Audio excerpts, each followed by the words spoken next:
Welcome to A Leader's Journey, the podcast for leaders who deeply believe there is a better way to lead and desire to create their unique journey towards becoming a legacy leader. I'm your host, Shannon Hammond. Over the last 20 years as a corporate leader and leadership performance coach, I've learned that many leaders believe there is a predefined path they have to follow and struggle leaning into their unique gifts that will create lasting impact and fulfillment. They end up feeling stuck, unhappy, and unfulfilled in the day-to-day of their role, and are challenged with why, since they have experienced success in their career and in life. I'm here to help leaders think through their leadership journey, learn how to ask themselves better questions, and learn the formula to create their leadership journey by design. If you are ready to design your unique leadership journey, lead with confidence, and love the teams you lead, then you are in the right place. Let's do this.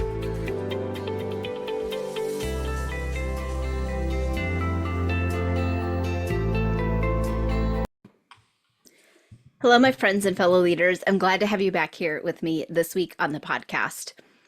And if this is your first time tuning in, welcome. I'm so happy that you are here, and I'm glad that you have found the A Leader's Journey podcast. I know your time is valuable, and I appreciate that you have chosen to spend some of it here with me today. Now, we are getting ready to approach the last quarter of the year. This is a stressful time for many, and especially for leaders. There's just a lot that is going on and that happens when we get into that fourth quarter. Organizations are trying to hit their annual key performance indicators and meet the goals that they have set for the organization. Excess spending a lot of time gets put on hold. New sales are a huge focus. And let's be honest, some might not be that great because they're not your ideal client. And we might be bringing in clients just to hit a number. Standard work volume to support your existing clients usually increases exponentially. Oh, and don't forget that your teams are also supporting the new clients that are coming on while they're taking on all this extra work. Leaders are writing annual performance reviews. That's coming up in a couple months. There's setting new goals and metrics for the new year because while the end of year comes on December 31st. The new year starts on January 1st, and we need to know where we're going when that time comes. Now, let's not forget all the personal commitments like holiday activities, additional time with family, wrapping up your family's annual budget, setting new personal goals for the year, all the things that you have that come up for you to take care of yourself, your household, and your family. Now, we've all heard the statements, you can't pour from an empty cup. And if you've ever been on an airplane, they always tell you put your oxygen mask on first before you help others. We've also heard statements like leaders eat last, and servant leadership means that you give to your team without taking. And while I mostly agree with all of those statements, they can also lead to burnout, frustration, unhealthy leaders, and it's why a lot of leaders are quitting or stepping down from their leadership positions. There is this inherent expectation that is put on leaders that they take care of their team first, which is part of leadership. And leaders cannot take care of their team or be there to support them and show up at their best if they don't take care of themselves first. Now, again, I'm not saying that it's not a leader's job to be there to help support their team. But we need to start shifting the narrative and the expectations that are placed on leaders. Leaders need to take care of themselves first, not their team and others. Leaders need to go first, and they need to be setting the example for their team members that they too need to be taking care of themselves. We've been in this cycle of sacrifice for leaders, which has led to leaders working long hours, missing events with their family, getting burnt out, having major health issues, working while they're on vacation, thinking that they have to work 24/7 all the time, and they're leading out of alignment with their values and what's truly important to them. Now, I am all for high performance and excellence. You've heard me talk about that on the podcast. If you've spent any time with me, that is one of my personal values is high performance and excellence. And they both start and they are all built on the foundation of taking care of yourself first. So, today on the podcast, I want to share with you some strategies that you can implement to start taking care of you as a leader. Some of these are going to be really simple things to do. Actually, I think all of them are really simple things to do, but always simple in concept. But they might be hard for you to step into and to maybe see if it is possible for you. So, I want to encourage you that as you hear these, write them down. Come back to this episode a couple times. Also, don't swing for the stars and try to do them all at once. You might have to ease into some of these to build up. I do want you, however, to really be thinking about how you can take care of you as a leader. We are at a time in the world where we need leaders, and we need strong, powerful, high-performing, excellent leaders. And the foundation of being able to get that is caring for ourselves. Like I said before, we've got to put away the old mindset that leaders' focus is taking care of their team. That's an aspect of leadership. I'm not going to tell you that it's not. It's my job as a leader to make sure that my team is taken care of. But the number one way that I do that is to take care of myself. So let's dive in. I have some strategies for you today. I have 8 of them that I'm going to share that I really want you to think through. Strategy number 1, take your lunch breaks. All too often we think that we can get more done if we work through our lunch. Yet it's not true. You need to take a break to reset, and you need to refresh yourself so you are sharp a whole afternoon. Plus, when you start skipping lunch, that sets the example for your team that they need to be skipping lunch too. And that's the last message that you want to send. There's tons of studies out there, so I'm not going to sit here and quote all of them for you. You can do a search and find them. But everybody needs that break in the middle of the day. Step away from your computer. Lock your screen completely, walk away, go outside, leave your phones behind, take your lunch break, take that time to give your brain a break, take that time to eat something that is going to support your health goals and your health journey, to give yourself that recharge and that reset so you can sustain the rest of your day. Strategy number 2, and again, I see this one all the time. Take your PTO and fully disconnect. Your PTO, or your paid time off, is given to you for a reason. And we hear a lot of companies say, take time off, take your breaks. And while I do see that leaders take their time off, they're also checking in their phones and their emails, and they're still working while they're on PTO. Stop it. Stop checking your email, replying to texts and chats, and still engaging with your team while you're on PTO. PTO stands for paid time off, not paid time worked. Paid time worked is what you're doing all the other days of the year. So fully disconnect. No emails, no text, no chats, no phone calls, no engaging with your team. Be fully present in whatever it is that you are doing while you're taking time off. Even if that's just taking a day for you and you're going to sit around and watch TV all day, watch your shows. You don't need to be on your phone checking emails. If your team or your organization, they can't fully function while you are away, then there are bigger issues that need to be addressed, and those need to be addressed within you, your team, and your organization. When you're working on PTO, kind of like what I shared in the first example or first strategy, you're setting that example for your team, and you're telling them that they are expected to work while they are on PTO.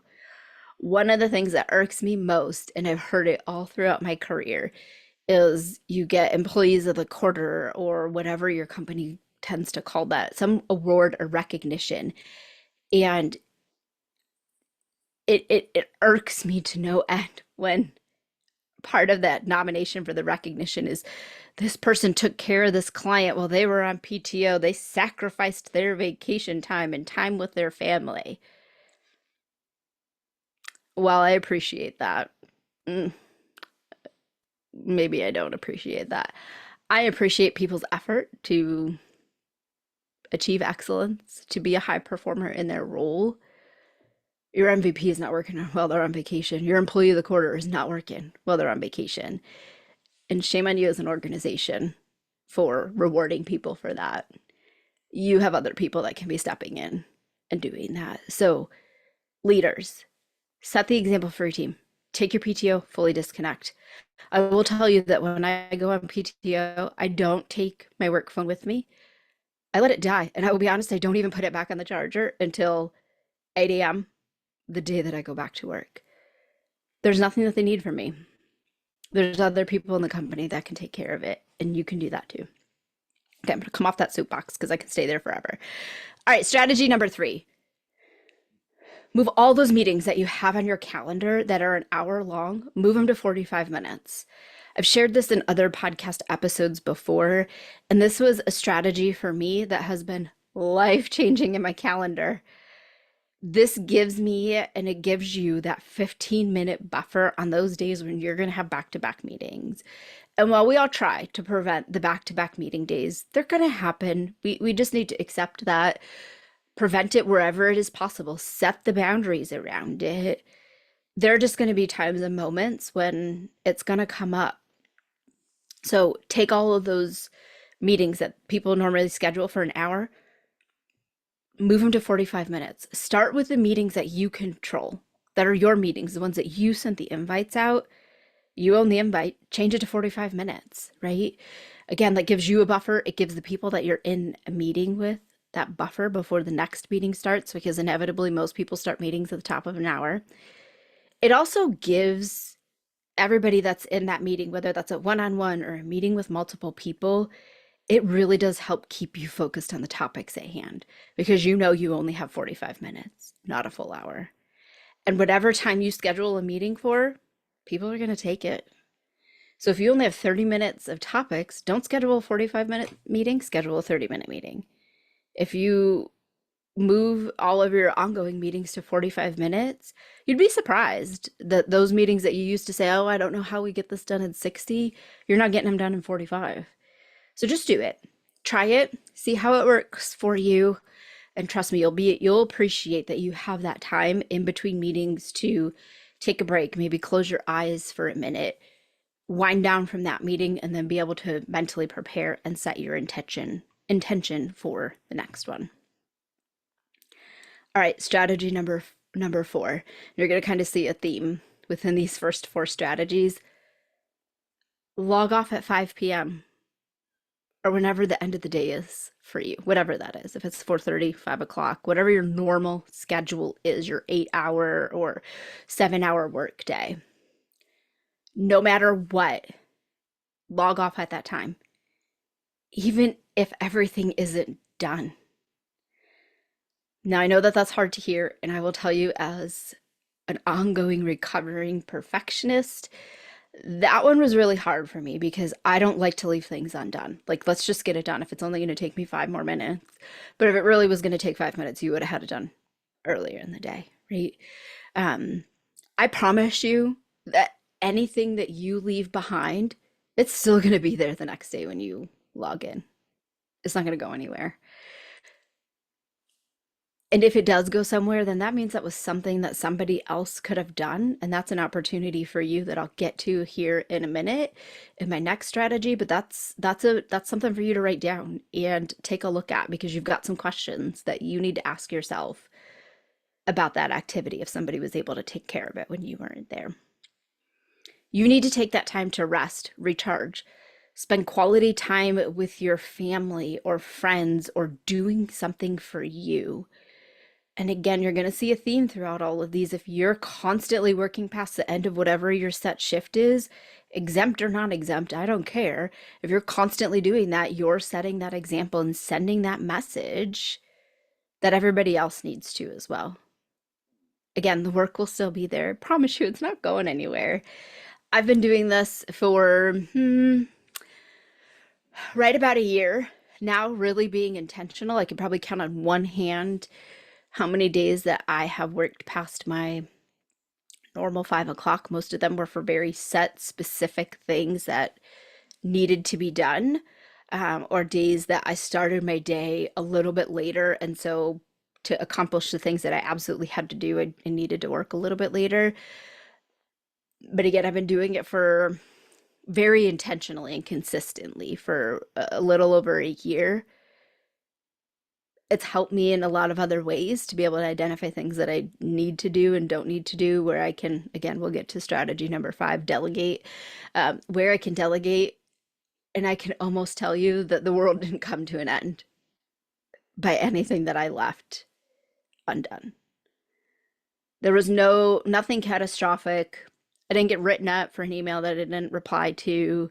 Like nothing major happened, except I've been able to spend more quality time with my husband. I've been able to do more things for myself. I've been able to rest and relax. My sleep is better. My health is better. All these other things have come, but no negative consequence from leaving an email undone or a task undone at the end of the day.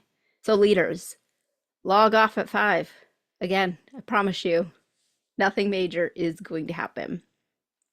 All right, strategy number 5, delegate and trust your team.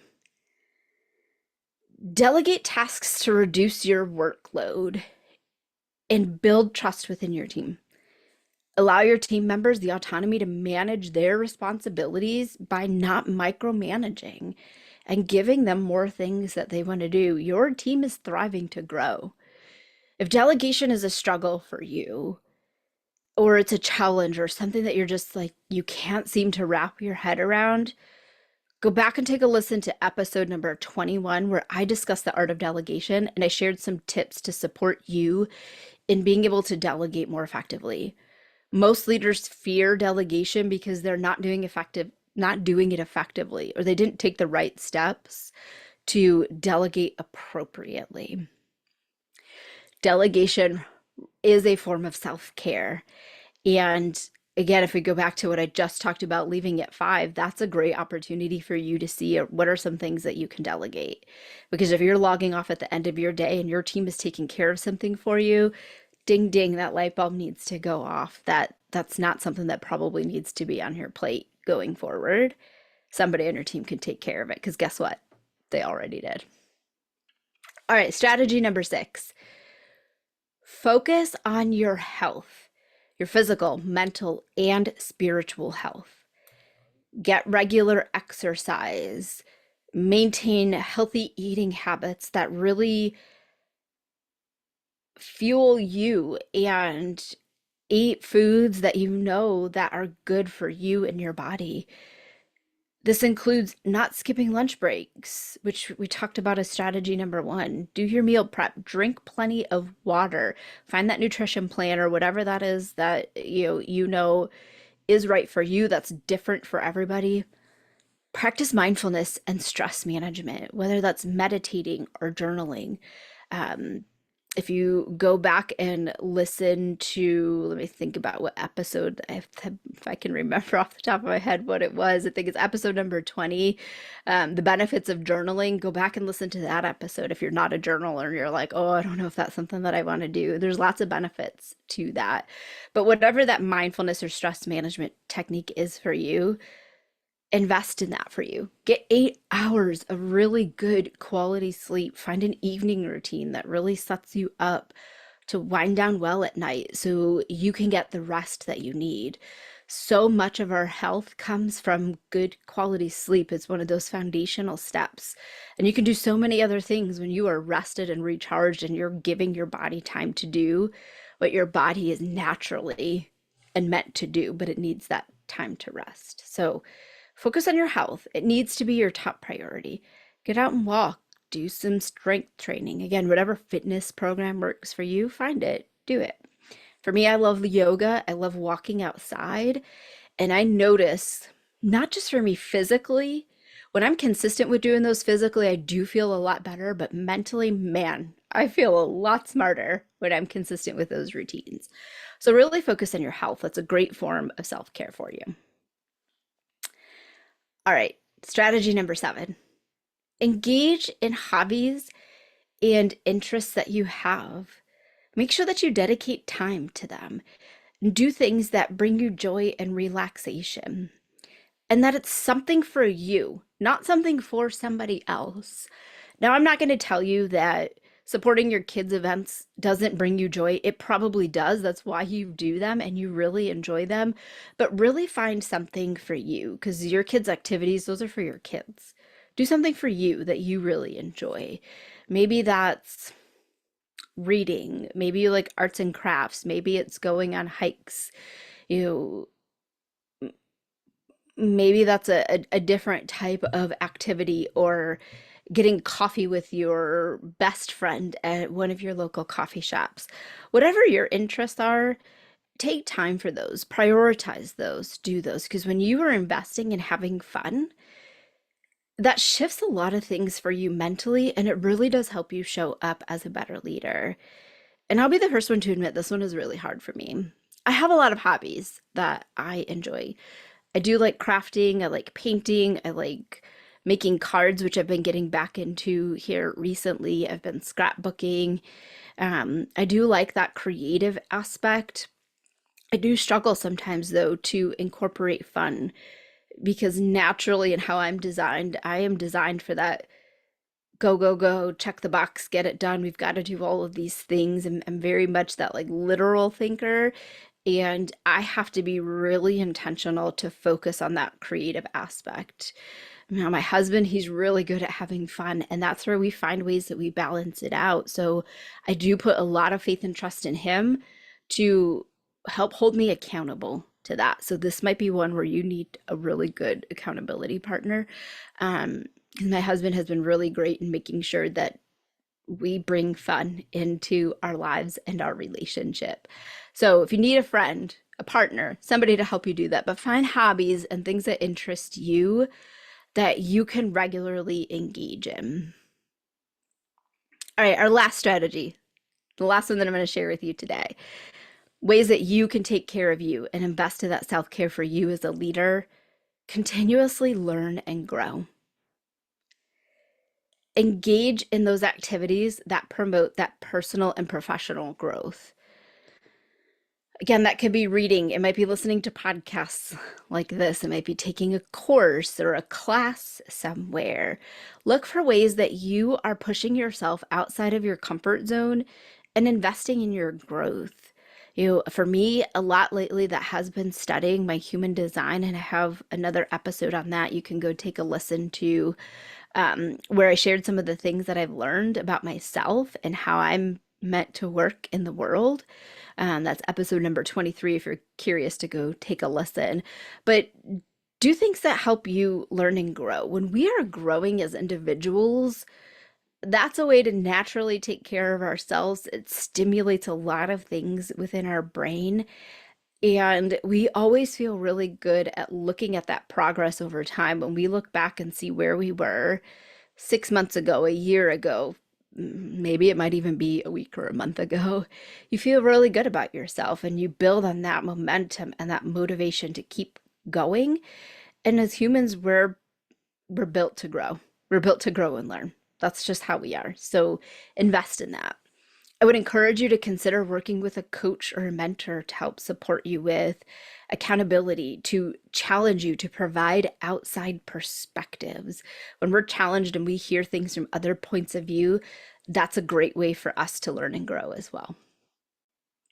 All right, those are my 8 strategies for implementing self-care for you as a leader. As you implement these, and just implementing self-care strategies in general, they can really help you manage your stress, enhance your productivity, and really maintain your overall well-being. It's all about finding that balance of what works for you and then really being consistent about it. You're going through a lot right now as a leader, especially when we are at this time of year. There's a lot of chaos in the world. You have a lot of obligations at work, with your family, with your team. Give yourself some credit and realize how far that you've already come in your leadership journey. Give yourself some grace and start investing in you.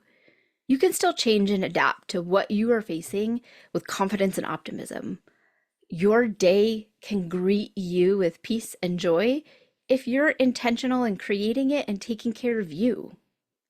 So invest in you first, and let's shift that narrative that leaders need to put others above themselves. Because when you as a leader are taking care of you, you are going to show up at your best and be able to give your best to your team every single day. That's all I have for you this week, and I appreciate you tuning in and spending your time with me. I hope that you found this valuable and that you are going to put focus on taking care of you as we head into the end of this year. Until next time, my fellow leaders, lead with confidence and show up every day as the leader you are striving to be. Thanks for listening to A Leader's Journey podcast. I hope you enjoyed this week's episode. If you're excited to learn more, be sure to subscribe to the podcast and tune in next week for another exciting leadership lesson. I'd love to help you level up your leadership, achieve the goals you desire, and design your unique leadership journey. So click the link in the show notes to schedule a free Level Up Your Leadership session. During this time, we will define where you are in several key areas of leadership, where you desire to be, and how you can level up your leadership. You don't need to do this alone, so let's chat today and get your journey started. Don't forget to connect with me on LinkedIn or in the A Leader's Journey community on Facebook, and share this episode with another leader so we can all learn and grow together. That's all for this episode, and I'll see you next week. Until then, lead with confidence, show up every day as the leader you are striving to be, and make the decision today to level up your leadership this year.